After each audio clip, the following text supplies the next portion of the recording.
creio que me move, como muitos de nós, é a curiosidade. E, portanto, o que quer que a gente faça, a curiosidade empurra-nos sempre para uma saída, outra, que não estávamos à espera, não é?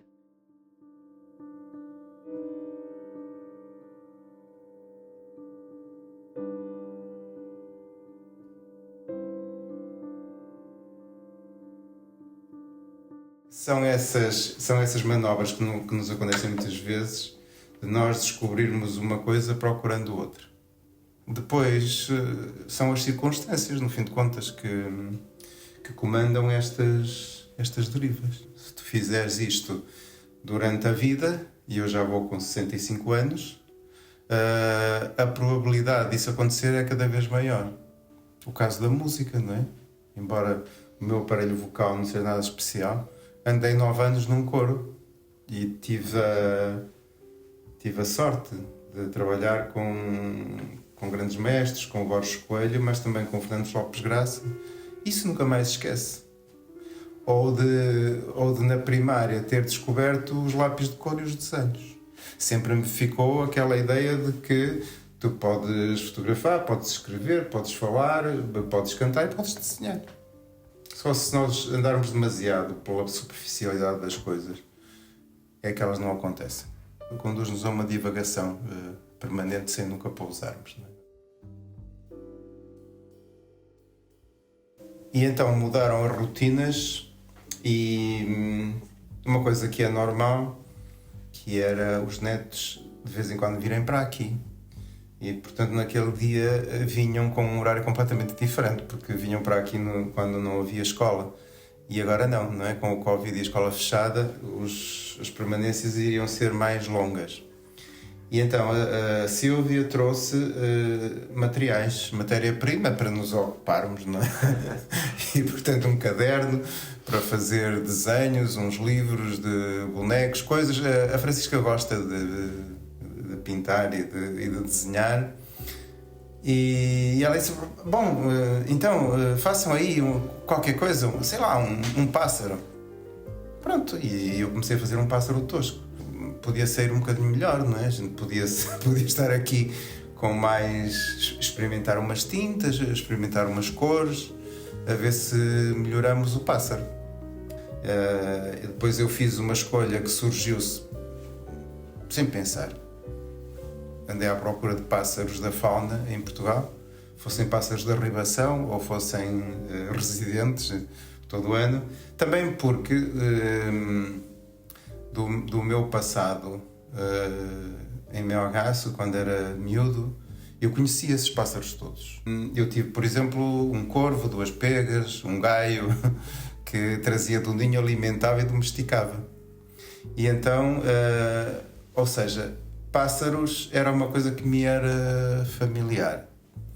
Por razões muito poéticas e oníricas, porque nós com facilidade associamos o pássaro ao voo e à liberdade, e outras que eram estas histórias mais ou menos sinistras de andar a destruir ninhos, ou do gosto, por exemplo, que havia, o meu pai também, por ter canários, por ter pintacilgos, ou por se cruzarem canários com pintacilgos. Ambos cantam, têm um timbre muito bonito e uma melodia também, embora completamente diferentes. A verdade é que um pintacilgo e um canário cruzados funcionam muito bem. Portanto, não me faltavam histórias, quero dizer, para estes pássaros não serem apenas uns bichos que se desenham porque são bonitos, mas que também podiam ser catatuas ou outra coisa qualquer. Não, estes pássaros traziam-me outros mundos. E muitas vezes estava aqui a desenhar e procurava o canto dos pássaros. Um bocado para criar uma espécie de ambiente imersivo, que eu sabia que era aquele pássaro que estava a cantar. Isto do desenho, para uma pessoa como eu, que nunca teve formação técnica, é mais lento ainda, porque vai às vezes de um método de tentativa e erro. E, portanto, é muito demorado. Eu deixei de fazer pássaros porque fazia um por dia, que era uma cisma, e depois, quando eram 11 da noite e a coisa estava atrasada, começava a entrar em parafuso. Deixei de fazer. Cada dia era uma espécie de ritual, porque acontece sempre assim, quando a vida dá 3 trambolhões, como foi o caso do Covid, e aí deu mais que 3 trambolhões, nós precisamos de refazer rotinas, porque senão é como um catavento que se desconjunta, não é? Ficamos desconjuntados. E tal como tinha a rotina de ir correr e nadar ao Cabedelo, tinha a rotina também dos pássaros. Portanto, isso também se entende por esse lado, e a tal liberdade, a tal ideia de liberdade associada aos pássaros era também aquilo que nós sentíamos ao contrário, com a opressão do Covid e o não poder sair de casa, todas essas coisas.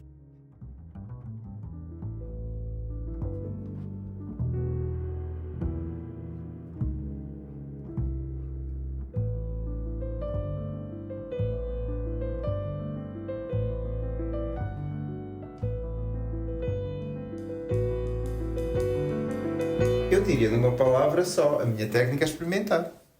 É experimentar e olhar para o resultado. Convenhamos que é uma técnica, como outra qualquer. É o fazer fazendo. E à medida que a coisa se vai desenvolvendo, nós vamos apurando a nossa técnica. Há um teórico muito conhecido, o antropólogo, o Lévi-Strauss. Ele diz que são 2 formas de conhecimento que não se devem opor, produzem resultados completamente distintos, mas não é um sinal que seja um grau de uma evolução, primeiro um e depois outro. Não, eles convivem ao mesmo tempo.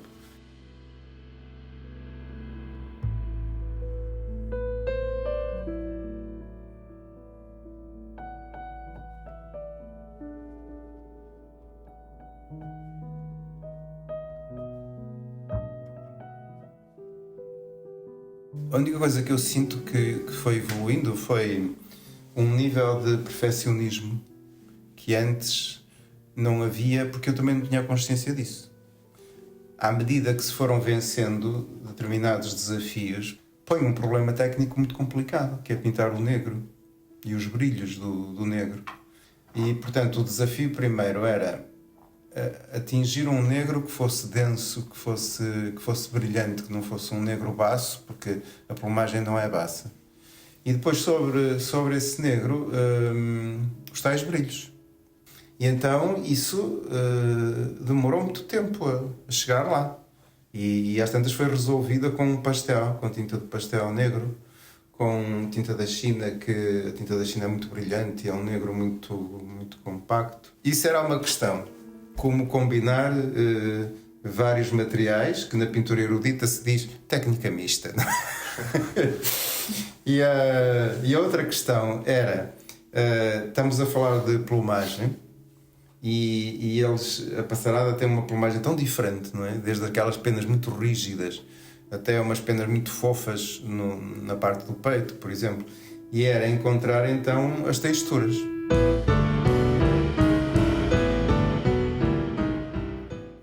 Eu creio que é a ideia de libertação, e não tinha que ser com um desenho, podia ser com outra coisa qualquer, não é? É qualquer coisa que nós associamos bastante à produção artística, que, contrariamente, sei lá, à produção científica, que está regulada por normas, quadros teóricos, conceptuais, modos de construir o conhecimento, etc. A produção artística tem algumas regras, são regras da arte, como diria o Bourdieu, mas ao mesmo tempo tem sobretudo um espaço enorme de liberdade, sem a qual a própria ideia da arte, seja lá o que isso for, não existiria. E portanto tem essa capacidade de nos transportar para outros mundos e outras experiências. E as referências que eu tenho não são assim do género, Van Gogh, sem dúvida, porque isto, por aquilo, nada, ou Rembrandt, ou o que é que seja. Eu tal como na música ou na literatura, mantenho essa curiosidade e acontece-me de intensamente andar obcecado 15 dias por qualquer coisa e depois de repente virar e é esse contacto que eu tenho. Não sou daquelas pessoas que só gostam deste e deste, sabem tudo. Quantas versões é que há daquela obra, não sei o que mais, nada disso. Não é? Eu aprecio muito a obra artística. Claro que é importante saber os autores, saber se é barroco ou não sei o que mais, mas eu aprecio mais pela maneira como nos toca, como nos transporta. E às vezes uma coisa que não é aquele autor que já foi escrito e reconhecido 30 mil vezes, pode ser uma coisa muito mais simples. E por qualquer circunstância foi aquele momento que nos tocou. Não é? Uma obra exige sempre alguém que a produziu ou que a está a executar e alguém que está a ouvir, a ver, a ler. Não é? E eu privilegio esse momento. Não te sei dizer. Claro que há autores que na literatura nos dizem muito. O Rivell, por exemplo, na poesia. Mas seria muito injusto estar a dizer eu só gosto deste ou só gosto daquele, porque não é assim.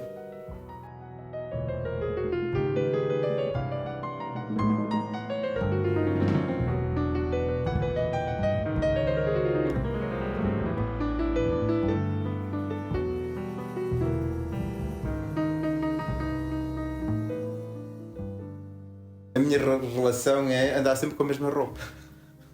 E gostar especialmente de roupa que já foi usada 30 mil vezes. Porque parece que é uma pele que já está pronta, não é? Não gosto do toque da roupa nova, não é? Leva um certo tempo a habituar-me àquilo. E não tenho, já há muitos anos, não tenho o prazer da compra de roupa.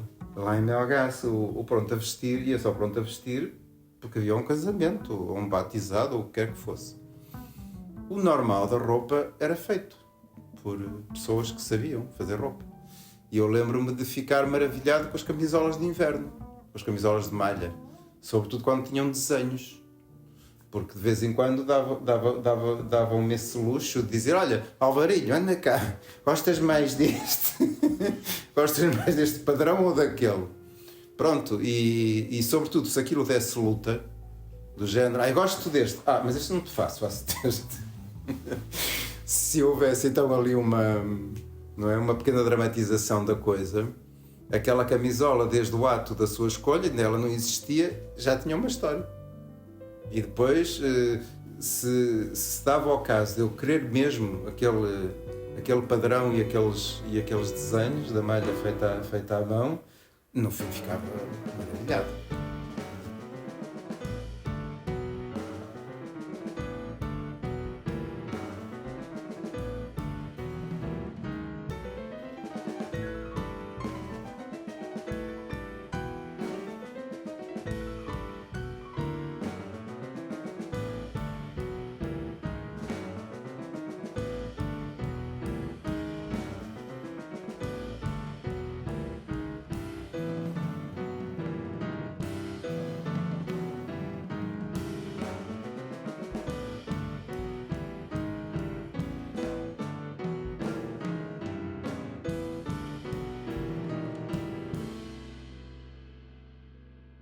Esta é muito especial porque ainda não a vesti e já tem história.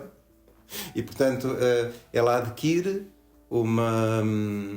se quiseres uma palavra muito cara, uma espessura antropológica. Foi um conceito que aquele Marc Augé, conhecido pelo livro Não Lugares, criou esse conceito para falar do contrário, de dizer que a sociedade de hoje habitualmente não se detém com a espessura das coisas. Como eu dizia há bocado, vai só por aqui, pela pele. E ele falava em espessura antropológica, porque ele passou a vida dele como antropólogo lá nos confins da África, em sociedades muito situadas, em determinados territórios, e com culturas fortíssimas e milenares. E, portanto, tudo, mas isto é literalmente tudo, desde uma pedra até uma árvore, o que quer que seja, existe de muitas maneiras. Há imensas histórias que se contam a propósito daquela árvore. Aquela árvore tanto é uma árvore como outra qualquer, como num dia especial pode habitar lá a presença do antepassado. Ou seja, essas histórias ainda por cima saltam com muita facilidade das coisas do cotidiano para a esfera do sagrado e do simbólico.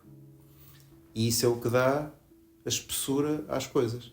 Eu não vejo que haja um único padrão, não é? Eu creio que o padrão mais genérico e mais massificado é tudo pode ser, digamos, artializado.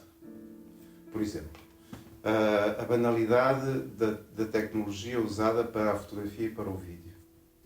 Antes exigia um conhecimento muito mais profundo do que se manipulava, e quando se queria sair de um registro estritamente pessoal, porque estou a fotografar o meu filho, a minha namorada, o meu neto, teria que haver sempre alguma formação sobre fotografia ou sobre vídeo, sobre o que é que fosse. Hoje, com a banalidade das tecnologias que existem e a possibilidade de qualquer pessoa poder editar, isto é, eu não preciso de ninguém que me diga, olha que bonito essa fotografia, vou reproduzi-la, vou mostrá-la. Não, eu é que edito e tenho plataformas de grande divulgação, como é o Instagram e muitas outras, que potencialmente fazem de qualquer pessoa aquilo que era um artista há uns anos. Capacidade de criar, de expor, de pôr a sua obra ao julgamento dos outros. É muito comum, acerca da produção artística, ela ser avaliada, por exemplo, por critérios exclusivamente técnicos. Não é novo a componente técnica da produção artística ser um qualificativo da própria arte e um elemento que é usado no próprio julgamento da qualidade da peça ou da sua distinção face a outros géneros ou outros autores. Quando tu dizes vão acabar os museus, nem pensar. Aliás, eles estão-se a transformar num negócio do caraças, só a bilheteira, e portanto eles produzem um efeito de sacralização. E ao mesmo tempo, o lugar onde os mídia, que agora são todos generalistas, pelos vistos, acham que é ali o lugar da arte e portanto vão lá. E não é de qualquer arte, é da alta. Este conceito de artialização foi criado por um teórico da paisagem, mas pode-se aplicar a tudo. Portanto, hoje tudo, literalmente, pode ser artializado, pode ser reproduzido, reformatado e divulgado massivamente como se fosse arte. E a palavra banalizou-se completamente. Isso não é o fim da arte, porque obviamente os círculos especializados e a esfera social da arte que diz respeito aos grandes museus do planeta, aos críticos, às revistas de referência, ao conhecimento que é produzido nas escolas de artes, ou seja, todas as instituições, indivíduos, sejam museus ou o que for, ou críticos, que já têm uma chancela de serem reconhecidos como especialistas, te produzem um discurso sobre a arte e sobre o que é que são aqueles autores, aquelas obras, e produzem toda uma contextualização teórica acerca de referências das qualidades daquele artista, etc. Portanto, isso estará sempre presente. O que mudou muito foi a tal popularização, a tal massificação da arte, que os da arte elevada até recusam a chamar-lhe arte. E depois a arte, como é qualquer coisa que é difícil de definir, tu em absoluto não és capaz de dizer, olha, isto é arte, isto é arte mais ou menos, isto é arte 80%, não é. E portanto, sendo um conceito vago, uma coisa ao mesmo tempo muito difícil de definir, é também muito fácil de usar e de transpor para qualquer outra circunstância.